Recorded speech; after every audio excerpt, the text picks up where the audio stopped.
तो वही ना उठा दें साहब। महाराज जी कछु कछु जगह तो यूं कहे साहब आपने राधे राधे जवाब जाना कहला दियो ना, जाते बीमार पड़ गऊ मैं तो। बोले कथा कहे करो महाराज जी, राधे जाना मत खुबाया करो। तो उन्हें बार बार बताना पड़े कि भैया हमारे वृंदावन में जब जाओगे तो रिक्शा वाले तुम्हें नाम से नहीं बुलाएंगे, राधे कह करके बुलाएंगे, भैया राधे चले गो कहीं। और तुमको हाँ ना में जवाब ना देना, तुमको भी राधे में ही जवाब देना है, क्योंकि हमारे ब्रज की लीला ही राधे से प्रारंभ है। और यहां तक कह दिया कि भगवान कृष्ण की शक्ति का नाम क्या है? राधा। भगवान बोले कोई मेरा कितना भी भजन कर ले, हम दर्शन देने वाले नहीं हैं, बस एक बार कोई मेरी राधा शक्ति को पुकार ले तो उसके लिए क्षण भर के लिए हम दौड़ करके चले जाते हैं। इसीलिए कहा जाता है कि हर पल राधे का नाम गाना जरूरी है। भगवान ने आज गिरिराज जी को धारण कर लिया। ब्रजवासी बोले भैया ये बता तू कौन है, ऐसा तो ना है कि तू भगवान है। अब कन्हैया सोचे क्या करें, क्या कहा जाए। तो बोले कछु माखन को बल बड़ो, कछु गोपन करी सहाय, और श्री राधे जू की कृपा से मैंने गिरवर लियो उठा। उस राधा रानी की करुणा से गिरवर अपने आप उठ गया। बोले कछु माखन को बल बढ़ो, तुम लोगों को ये नहीं पता हम मक्खन चुराने के लिए क्यों जाते थे? क्यों? बोले हमें पावर आ जाए, शक्ति। कछु माखन को बल बढ़ो, कछु गोपन करी सहाय, गोपिकाओं के वस्त्र चुरा चुरा करके इसलिए दौड़ते थे कि पामन में जोर आ जाए। कछु माखन को बल बढ़ो, कछु गोपन करी सहाय, और श्री राधे जी की कृपा से मैंने गिरवर लियो उठाए। उस राधा रानी की करुणा जिस पर बरस जाए, इस 7 कोस की बात तो वो 14 कोस का भी गिरिराज जी उठा लेंगे। बोलना पड़ेगा राधे राधे। अब तो भैया ब्रजवासी बोले वाह। कन्हैया बोले देखो एक बात और है। बोले क्या? बोले मेरे गुरुजी ने एक मंत्र दिया है हमको। कौन सा मंत्र? बोले मेरे गुरुजी ने दिया था कि जो कोई मेरे सामने आएगा उसकी आधी शक्ति हमारे अंदर आ जाएगी। तो आप सब तो मेरे सामने खड़े हो, सोचो आधी आधी ताकत तुम्हारी हमारे अंदर आ गई तो हम तो खूब बड़े बलशाली है गए। ब्रजवासी बोले दारी के अब तक तू मक्खन चुराया करे, आज तू शक्ति भी चुराने लगा। भैया सही कहते थे बड़े बुजुर्ग कि तू पक्के में चोर बने को, और आज तेने वो सिद्ध कर दिया। खूब डांट पड़ रही है मेरे लाला पर, परंतु कुछ लोग कहते हैं कि देखो ये बताइए जब देवराज इंद्र ने ब्रज में जोर से वर्षा की, और जब देवराज इंद्र दोबारा देखने ब्रज में आया तो ब्रज में तो वर्षा थी ही नहीं, ब्रज में तो धूल उड़ रही थी। तो बताइए वर्षा का जल कहाँ गया? भाई जब देवराज इंद्र पुनः देखने के लिए आया तो गोवर्धन में तो धूल उड़ रही थी, वर्षा की तो एक बूंद भी नहीं थी। तो वर्षा का जल कहाँ गया? सुनिएगा। एक बार राम जी रावण को मार करके लौटे, राम जी रावण को मार करके लौटे तो राज तिलक हुआ। सीता मैया बोली महाराज हमें एक ब्राह्मण का भोजन कराना है। अच्छा कोई हट्टा कट्टा ब्राह्मण बुलाया जाए जो खाता जाए, उठवे को नाम ही नहीं ले गए। राम जी ने अगस्त मुनि जी को बुलाया। अगस्त मुनि जी पधारे। अगस्त मुनि की तरफ देखा तो पेट इतना सा, एक एक हड्डी दिख रही है शरीर में। सीता मैया बोली राम जी मैंने तो कहा था कोई अच्छा हट्टा कट्टा बुलाना, तुमने तो जो सू को सौ ब्राह्मण बुला दिया, एक ही दो पूरी खावेगा झुक जाएगा। राम जी बोले पहले कभी किसी के बारे में गलत नहीं बोलना चाहिए, पहले भोजन कराओ उसके बाद बोलना। सीता मैया बोली चिंता मत करो 5 मिनट की बात है, अभी फ्री करें जाको। सीता मैया गई रसोई में बनाने को, भैया भोजन बनाना चालू किया, परोसा। तो आज अगस्त मुनि को पूरा 1 दिन हो गया खाते खाते। सीता मैया परेशान, कि भैया ये भोजन का प्रसाद जा तो जा कहाँ रहा है। अब सीता मैया दूसरा दिन लग गया सीता मैया को, तो सीता मैया जब प्रसाद परोस में आवे और खिड़की से झांक के देखे कि ऐसा तो ना कि वो अपनी झोली में धर रहा हो, लेकिन ना अगस्त मुनि तो भोजन पा रहे हैं। सीता मैया थक गई तो भैया सीता मैया ने रिद्धि सिद्धि को निमंत्रण दिया कि तुम भी मेरी मदद कराने के लिए आ जाओ। तो रिद्धि सिद्धि पधारी, उन्होंने भी सीता मैया के साथ रसोई में काम बंटवाया। तो आज अगस्त मुनि को 3 दिन और 3 रात निकल गई भोजन करते करते। सीता मैया को एक बात ध्यान आई कि जब कोई ब्राह्मण ज्यादा भोजन करता है और बीच में पानी पिला दिया जाए तो भोजन की मात्रा कम हो जाती है।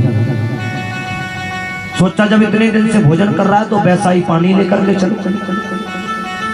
इतना बड़ा ड्राम लेकर के गए, अगस्त मुनि जी के सामने रख दिया, कहा महाराज बीच बीच में पानी भी पी लो। अगस्त मुनि जी बोले देवी जब हम बीच आवे हो तो पानी अपने आप पी लेंगे। बोलना पड़ेगा राधे राधे। सीता मैया ने हाथ जोड़ा, बोले महाराज तो अंत तो हम कभी ला ही नहीं सकते आपका। माफी मांगी, राम जी के पास गई, हाथों से गड़गड़ाया, महाराज को कहो कि अब माफ कर दो, गलती हो गई। एक ब्राह्मण की संत निंदा कर दी तो कहते भैया राम जी ने आदेश दिया अगस्त मुनि जी को कि भैया बस भी करो, डट जाओ। अगस्त मुनि जी आसन से खड़े हो गए, राम जी से बोले पहले जल तो पी लेने दो। राम जी बोले नहीं नहीं यहाँ जल नहीं पीना। बोले तो बोले जब हम अगले जन्म में कृष्ण बन करके आएंगे और गिरिराज जी को धारण करेंगे तो देवराज ने नाराज होकर के ब्रज में जोर से वर्षा करेगा और एक वृक्ष के नीचे बैठ करके पूरा जल आप पी जाना। तो ये जल कहाँ गया मैया? कौन पी गए? अगस्त मुनि जी। आगे देवराज ने जब ब्रज में देखने के लिए आया तो भैया ब्रज में तो धूल उड़ रही थी। देखा ये इतना नन्हा सा बालक कौन है जिसके बांसुरी लगी हुई है, मोर पंख लगा है। बगल में गए, बाद में देवराज इंद्र को पता चला कि भैया ये तो मेरा कन्हैया है, ये तो साक्षात नारायण है। तो आज माफी मांग रहे हैं। भगवान ने देवराज इंद्र को माफ कर दिया लेकिन ब्रह्मा जी को माफ नहीं किया।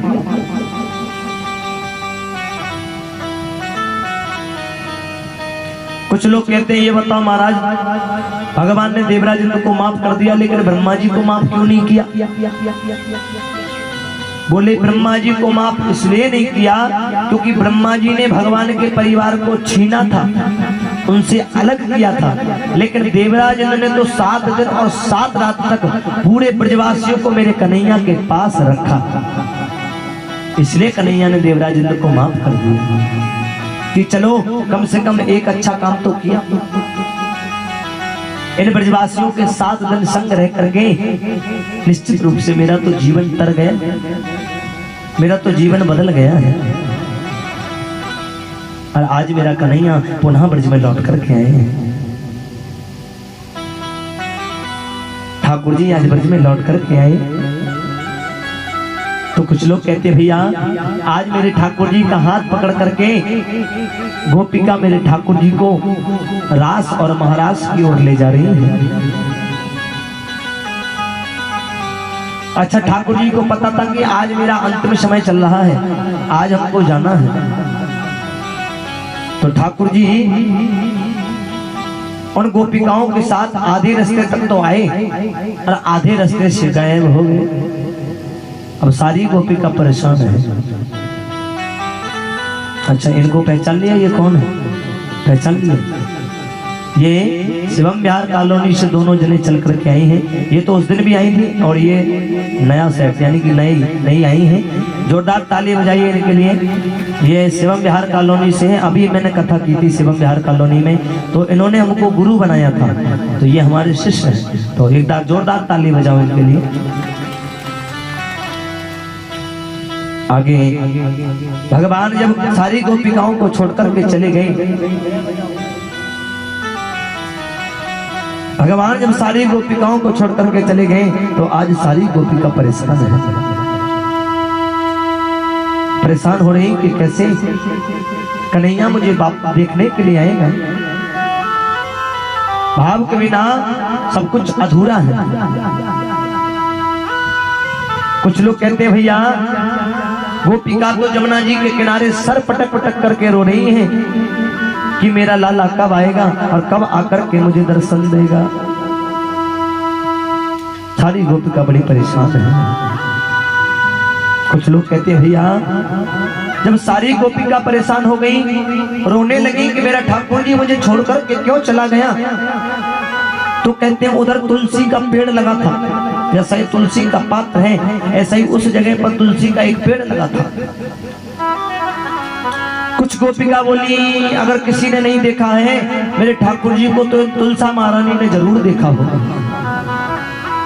तुलसा महारानी से पूछा कि बताओ ठाकुर जी कहाँ गए, तो तुलसा महारानी झूठ बोल गई क्योंकि ठाकुर जी ने मना किया था कि बताना मत, और तुलसा महारानी ने झूठ बोल दिया कि मुझे नहीं पता कि ठाकुर जी कहाँ गए। तो आज सारी गोपिकाओं ने तुलसा महारानी को श्राप दे दिया, जाओ आज से जितनी भी गंदी जगह होगी उस जगह तुम्हारा वास होगा।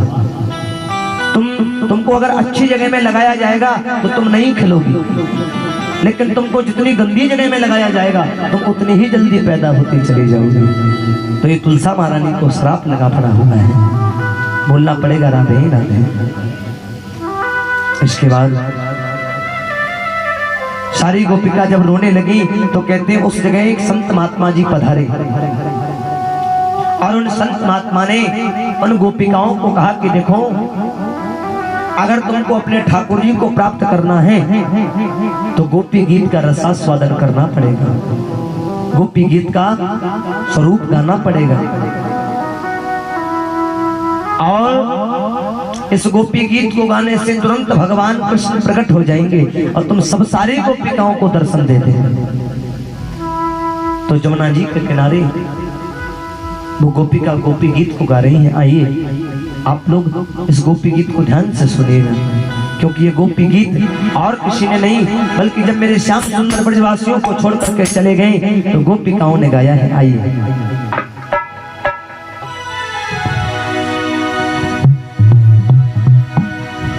जयति तेधिकं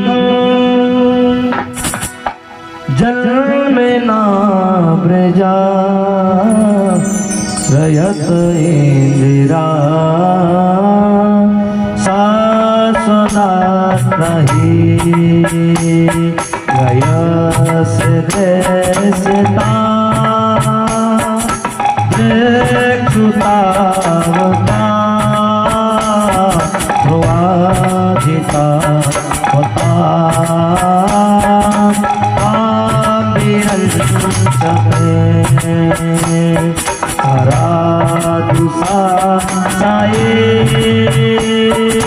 साधु जासया सासी जो कला श्री मुखा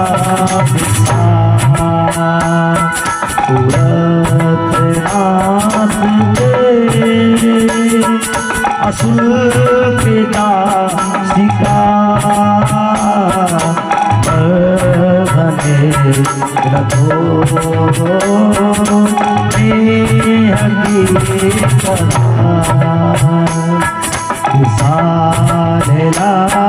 लाया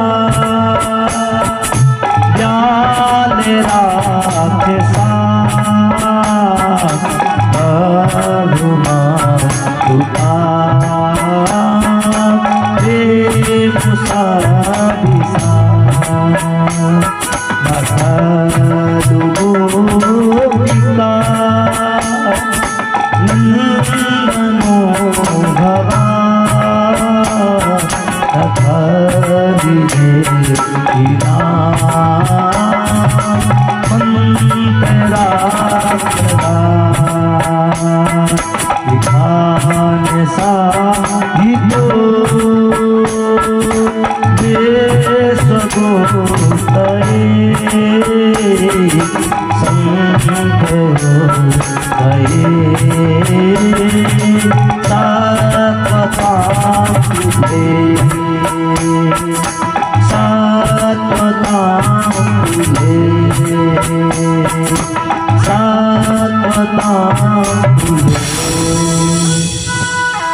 गोपी गीत को गुनगुनाया और कहते हैं भैया जब गोपी गीत को गुनगुनाया तो मेरे ठाकुर जी साक्षात विराट रूप लेकर के प्रकट हो गए जमुना जी के किनारे और उन सारी गोपिकाओं को दर्शन दे रहे हैं मेरे ठाकुर जी। भावयति भावत्वां गोपिका गणराज महा गणदेवा गणराजा श्रीदेवैया चल चमल धीमा। जब ठाकुर जी प्रकट हुए तो भैया अब तो ठाकुर जी का हाथ पकड़ लिया सारी गोपिकाओं ने, कहा अब आगे नहीं जाने देंगे। वाह, हम सब सारी गोपिकाओं को छोड़ करके चले गए अकेले अकेले। हमसे पूछते कि हमको कैसा लगा जब तुम हमको छोड़ करके चले गए। ठाकुर जी का हाथ पकड़ लिया तो कहा भैया अब ना दूर होने देंगे नजरों से, चिंताएं मत करो, अब एक पल भी नजरों से दूर नहीं होगी। तो आज जो है सारी गोपिका मेरे ठाकुर जी का हाथ पकड़ करके और मेरे ठाकुर जी को रास की ओर ले जा रही हैं।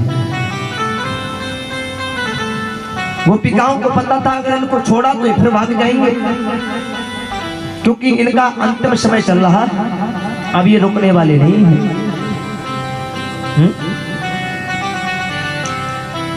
मेरे श्याम सुंदर का जो है आज हाथ पकड़ लिया और हाथ पकड़ करके मेरे श्याम सुंदर को रास की ओर ले गए।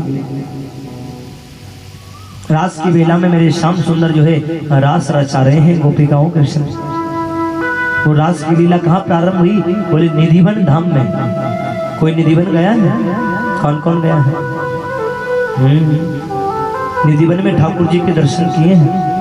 वहाँ की एक विशेषता है, आज भी मेरे ठाकुर जी वहाँ रास करने के लिए आते हैं। आज भी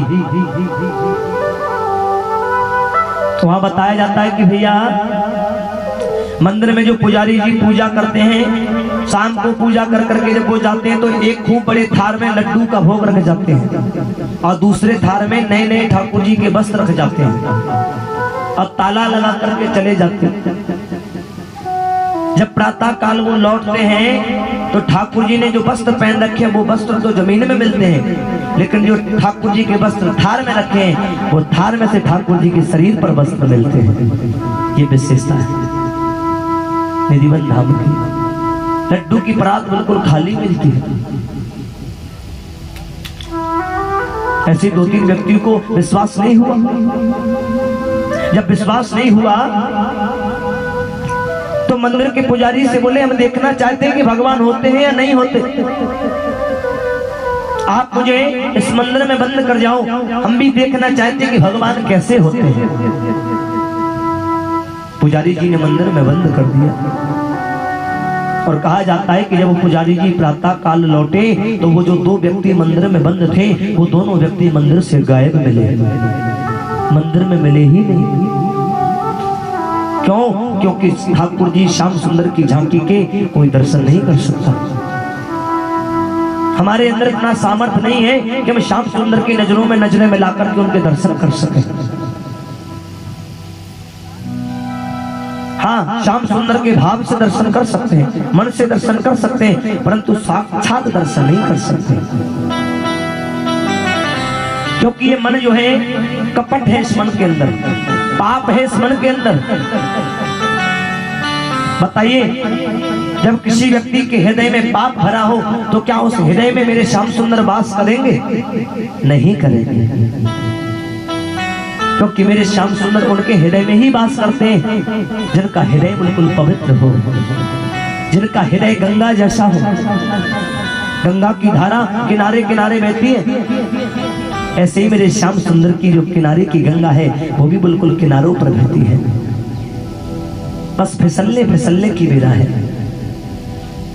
कुछ लोग उस गंगा पर फिसल जाते हैं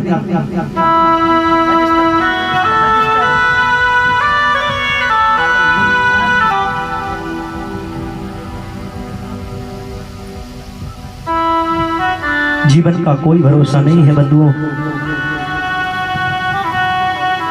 हम तो आपसे एक ही बात कहेंगे, कभी भी हो एक बार अपने जीवन में वृंदावन जरूर जाइए और उधर वृंदावन की मेरे ठाकुर जी की वो लीला को जरूर सुनिएगा। कुछ लोग कहते हैं कि महाराज जी ये बताओ वृंदावन की जो रज है, वृंदावन की जो रज की बेला है वो पवित्र क्यों मानी जाती है?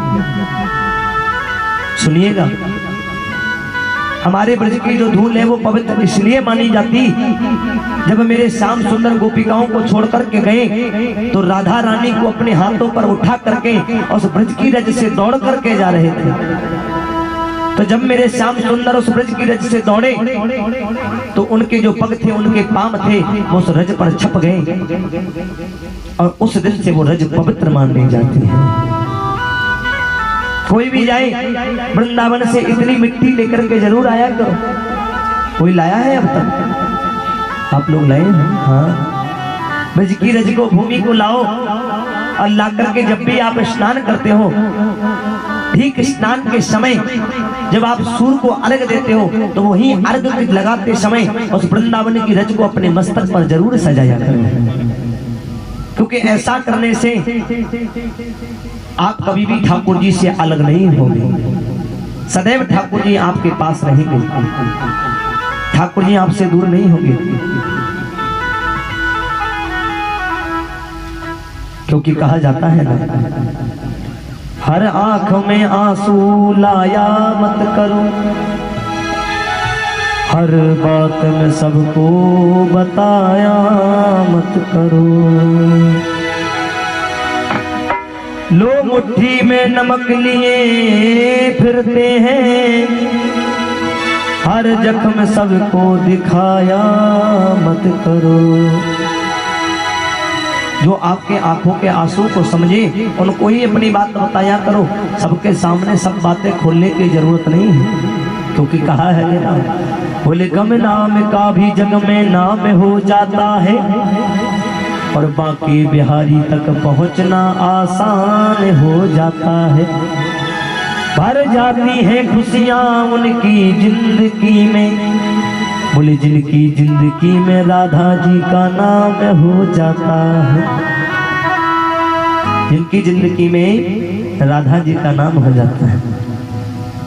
अब सारी सखियां मेरे ठाकुर जी को आज महाराज की ओर लाई हैं और सभी ने तांडव किया है मेरे ठाकुर जी का आनंद से। तो आइए हम और आप भी देखें कि मेरे श्याम सुंदर उन गोपिकाओं के साथ कैसे ब्रज में रास रचा रहे हैं। तो आइए सुनिएगा कैसे मेरे श्याम सुंदर रास रचा रहे हैं। अरे रास रचो है और रास रचो है और जमुना किनारे रास रचो है। किसी को गरबा करना आता है? गरबा कौन कौन करता है? उठाइए जरा हाथ। जो गरबा करते हैं उठाओ हाथ। आइए गरबा कीजिएगा मेरे श्याम सुंदर के साथ खड़े होकर के। रास रचो है, रास रचो है, जमुना किनारे सखी रास रचो है, ओ रास रचो है, रास रचो है, किनारे रास रचो है, रास रचो है, रास रचो है, किनारे सखी रास रचो है, रास रचो है, रास रचो है, जमुना किनारे रास रचो है।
तार दे, चरणों में बैठा के तार दे, चरणों में बैठा के तार दे, चरणों में बैठा के तार दे, चरणों में बैठा के तार दे। जीवन बना के पति ऐसो लगो रानी करो, रास रचो है, रास रचो है, किनारे सखी रास रचो है, रास रचो है, रास रचो है, किनारे सखी रास रचो है। अभी भाग्य के बना हाथ लगा दो।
प्यार दे, वालिद का जीवन सुधार दे, वालिद का जीवन सुधार दे, वालिद का जीवन सुधार दे, वालिद का जीवन सुधार दे। ओ गोरी घूंघट उतार दे, ओ गोरी घूंघट उतार दे, घूंघट उतार दे, घूंघट उतार दे। लाज करी जग से बाहर कीजिए, रास रचो है, रास रचो है, किनारे सखी रास रचो है, रास रचो है, रास रचो है, किनारे महाराज रचो है, रास रचो है, रास रचो है, किनारे सखी रास रचो है, रास रचो है, रास रचो है, किनारे महाराज रचो है, रास रचो है, रास रचो है, किनारे सखी रास रचो है, रास रचो है, रास रचो है, सखी रास रचो है, रास रचो है, रास रचो है, किनारे सखी रास रचो है, किनारे सखी रास रचो है, किनारे सखी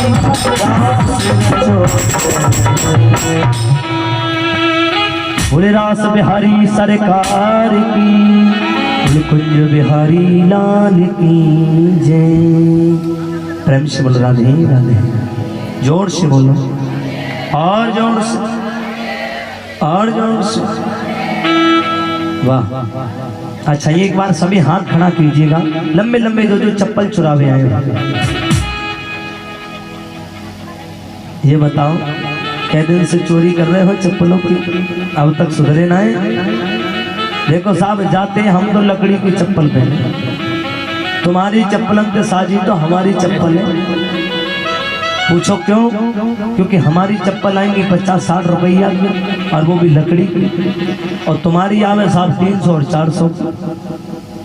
तुम्हारी एक सेट जुड़ जाएगा उतने में तो हमारे नए नए चार्ज आ जाएंगे जोड़ी। और कोई दिक्कत ना, कहीं पहन कर कहीं खड़े है जाओ। अब साहब हम गए खाटू श्याम घूमने, अभी बीच में की बात, खाटू श्याम घूमने गए तो खूब भीड़ थी, और हमने खड़ा हुआ को बगल में उतार दिया। हमने सोचा चुड़ेंगी थोड़ी, यही तो है, खड़ा हूँ उनको कौन ले जाएगा। खड़ाऊ को चुरावे की चीज थोड़ी होती है। तो अब परिक्रमा दी जब लौट करके आए तो भैया मैं खड़ाऊ ही नहीं मिले। अब हम चारों तरफ देखे तो एक जने बोले महाराज जी क्या देख रहे हो? अरे हमने कि साहब हमारे यहाँ खड़ाऊ रखी थी। कैसी खड़ाऊ? हमने कि लकड़ी की होती है डिजाइनदार। एक बोलो महाराज जी तो एक गलती है कि हमने की क्या? बोले एक लेडीज यहाँ पानी पीने के लिए आई और बार बार वह खड़ाऊ के आकार को देखे उठा के, बाकी डिजाइन देखे, और वह खड़ाऊ पसंद आई तो थैला में अभी धर के ले गई। बोलना पड़ेगा राधे राधे। तो इसलिए चप्पल और खड़ाऊ को कोई भरोसा ना है, चोरी को तो कोई भरोसा ही नहीं है।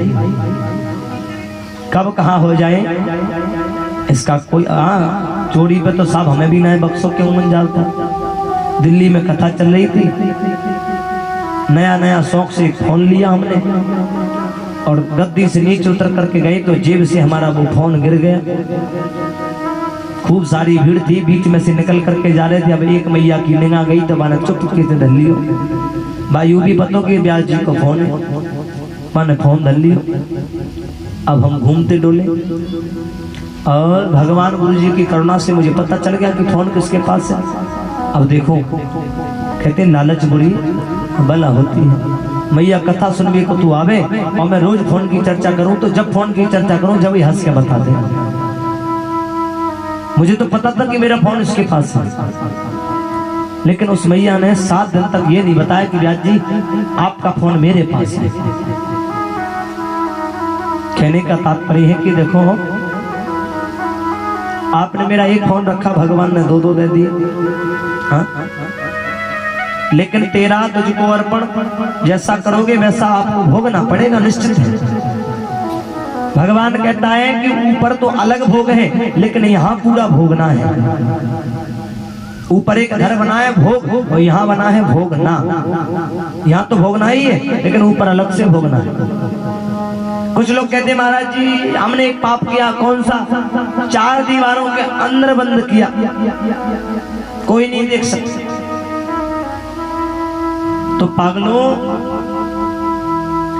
आप जो घर में LCD प्ले ऑफ डिविड चलाते हो, I had it neat mean again, this is camera bed, sorry head not even a sink, carry bed one. आप जो घर में कैमरा चलाते हो, उस कैमरा से तो आप बच सकते हो, नथिंग। लेकिन जो ऊपर वाला कैमरा चल रहा है, not everything is possible, very is the impossible, get of the god. ऊपर वाले भगवान से बचने वाले नहीं, याद रखना। क्योंकि भगवान कहते हैं इस कैमरे की वीडियो को तो डिलीट की जा सकती है, लेकिन जो ऊपर वाली वीडियो चल रही है उस दिन डिलीट होगी जिस दिन भगवान के सामने बैठ जाओगे। जिस दिन भगवान के सामने बैठ गए, समझ लेना उसी दिन उस वीडियो को डिलीट किया जाएगा। आपने जैसा भी कर्म किया है सारी वीडियो में कैद हो रहा है, सब कुछ। एक दूसरे की चुगली भी करते हो ना, वो भी कैद हो रहा है। हाँ?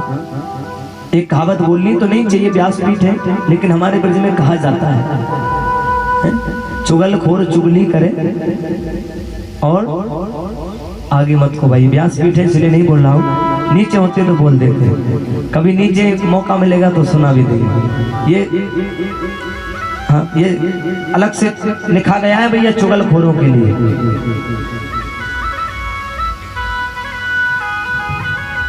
इसलिए कहा जाता है आज मेरे लाला उन सखियों के साथ महाराज रचा रहा है। तो जितनी भी सखियां खड़ी थी सारी सखियों ने कहा कि देखो ये रास की वेला तो हो गई, अब महाराज का भी प्रोग्राम रचाया जाए।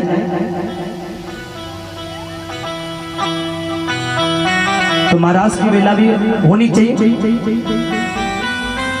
महाराज की बारी आई तो कहा जाता भैया सारी सखियों ने सब देवताओं देवियों को बुलाया महाराज की। तो गौरा मैया को भी पत्र लिखा।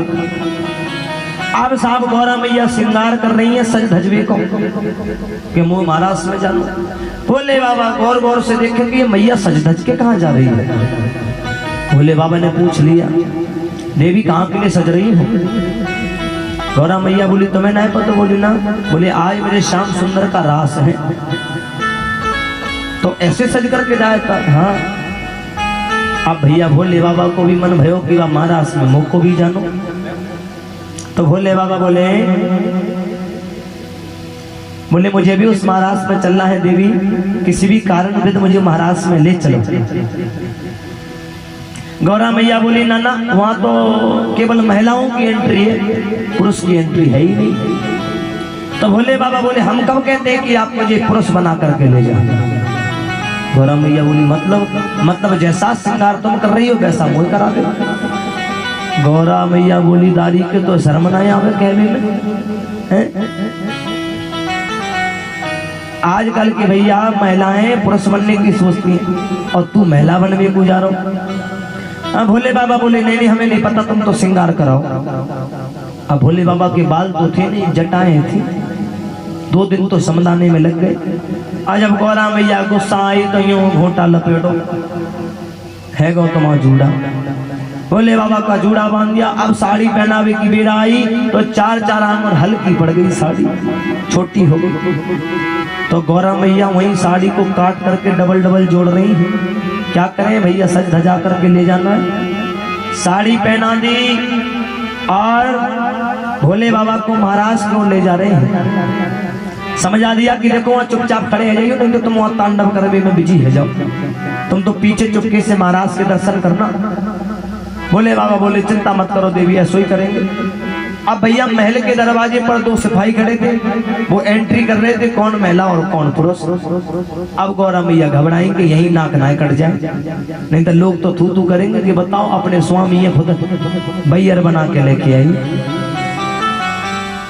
भैया दोनों सिपाही और भोले बाबा के पामन की तरफ देखे, एक पाम इतना मोटो।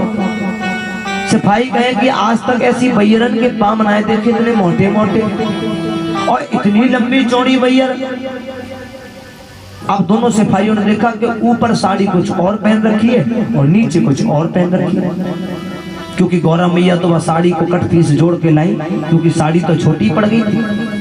गौरा मैया को लगा कि पक्के में बात पकड़ने वाली है। गौरा मैया बोली नाना ये आजकल जाना खाने लगी है, इसलिए जाकर भजन जाना बढ़ दो, तुम लोग छोड़ो ये महिला है, छोड़ दो। अब भैया अंदर एंट्री होगी, अंदर एंट्री हुई साहब तो कहा जाता है भैया श्याम सुंदर रास रचा रहे गोपिकाओं के संग। और भोले बाबा रास को देखे, मन में भोले बाबा के मन में उछलने लगे, बोले या महाराज को हमें भी करना है। तो भोले बाबा पीछे पीछे अपने हाथों को हिलाने लगे। भोले बाबा ने हाथों को हिलाया तो सुध बुध सब कुछ खो बैठे। और भैया फिर तो एक पाम यहाँ फेंको और एक पाम वहां फेंको, सब डर करके पीछे भाग गए। भैया ये तो भोले बाबा प्रकट है गो। तन से साड़ी गिर गई और भोले बाबा का तांडव अभी भी जारी है। गौरा मैया हाथ हमने पकड़े, दारी के डट जाते हैं, सबरी ही नाक कटवा दे, कोई ये मुंह दिखाने के काबिल ना है बचन दिया। अरे एक दिन भोले भंडारी और बन करके ब्रजनारी दास में आ गए हैं, दास में आ गए हैं। एक दिन भोले भंडारी बन के ब्रजनारी आ गए हैं, आ गए हैं। पार्वती जी मना के हारी ना मनी त्रिपुरारी दास में आ गए हैं, दास में आ गए हैं। एक दिन भोले भंडारी बन कर गए ब्रजनारी वृंदावन आ गए हैं, दास में आ गए हैं।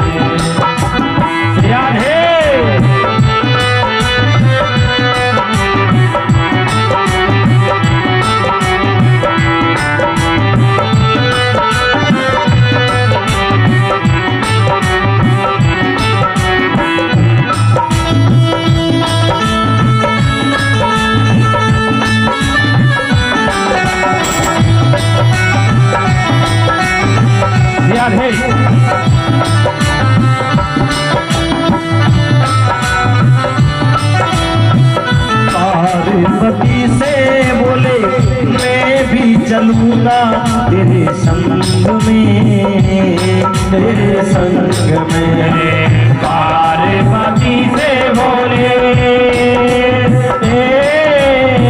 मैं भी चलूंगा तेरे साथ में, तेरे साथ में। राधा संग श्याम नाचे मैं भी नचूंगा तेरे साथ में, तेरे साथ में।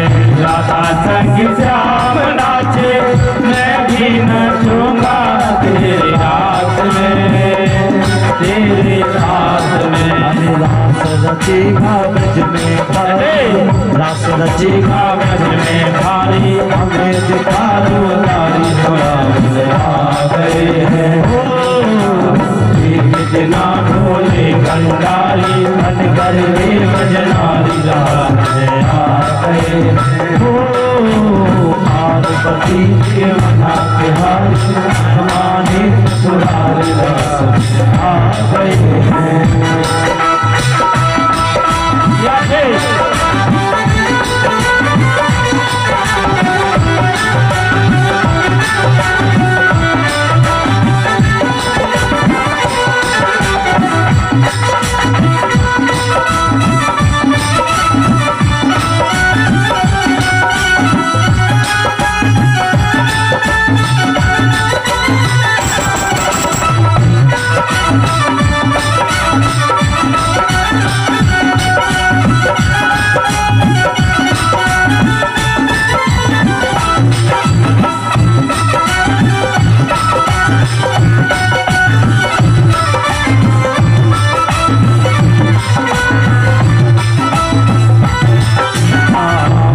मेरे भोले स्वामी कैसे ले जाऊं अपने संग में, अपने संग में। मेरे भोले स्वामी कैसे ले जाऊं अपने रात में, महारात में। साबिर के सिवा वहाँ, के सिवा वहाँ कोई न जाए उस रास में, उस रास में। मोहन के सिवा वहाँ कोई पुरुष ना जाए रात में, महारात में। हंसी करेगी हंसी करेगी नारी, आत्मा हमारी रास में आ गए। तेरा भोले भंडारी बन कर वे मुझे नारद आ गए। सभी की मना के हाथ आए माने दुसरारी रास में आ गए हैं। सभी लंबे लंबे हाथ उठाकर दीजिए वालों।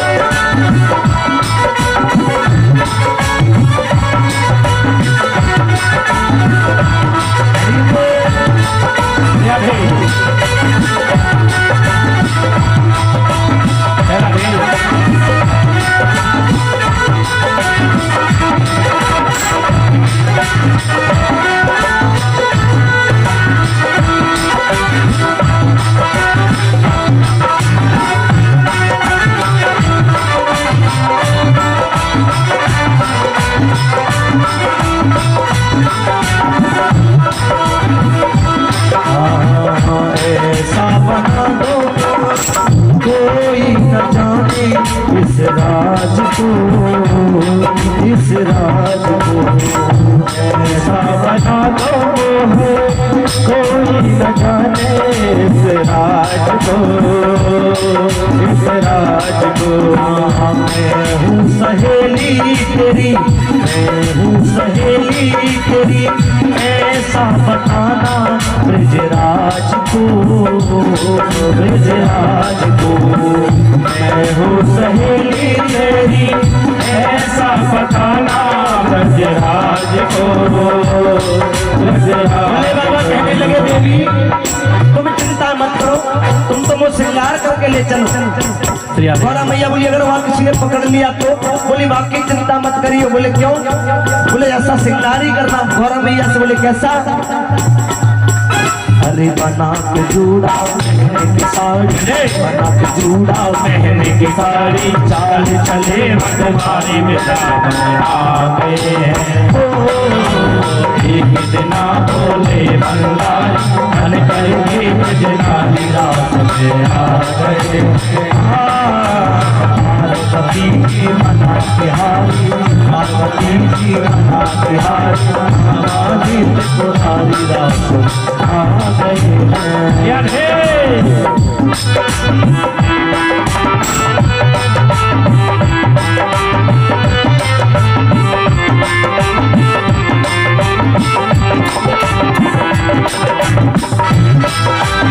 चला लो भैया उठा के रखे।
पीछे खड़े हैं। भोले बाबा ने देखा कि ठाकुर जी झूम रहे हैं तो पीछे पीछे हमें झूम ले।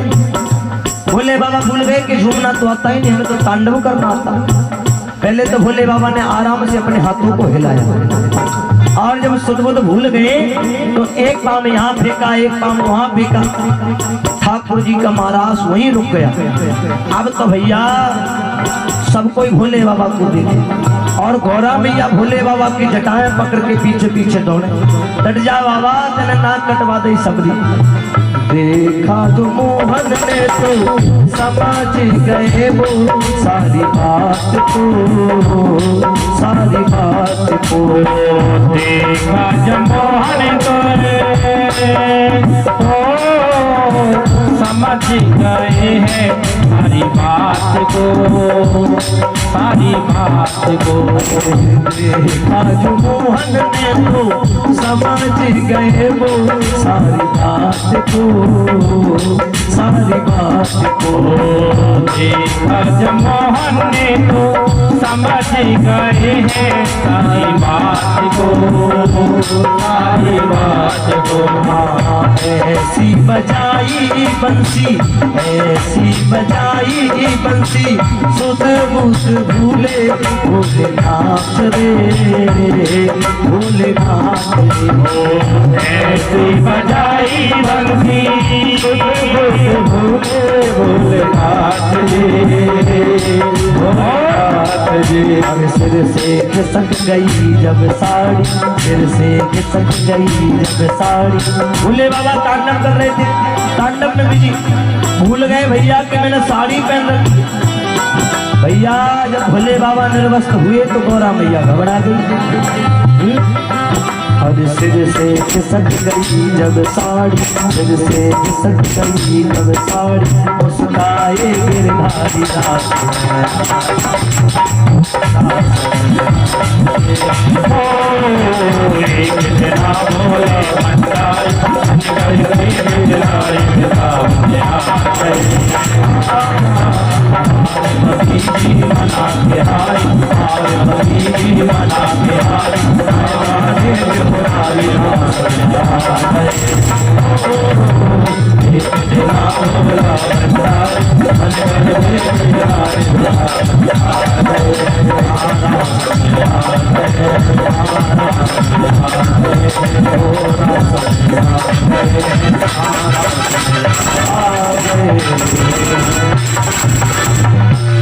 बोले बाके हरिलाल की। एक बार सभी लंबे लंबे हाथ को उठाइए और कहते ले डर गए साहब। उठाइए ना हाथों को, बोलो भोले बाबा।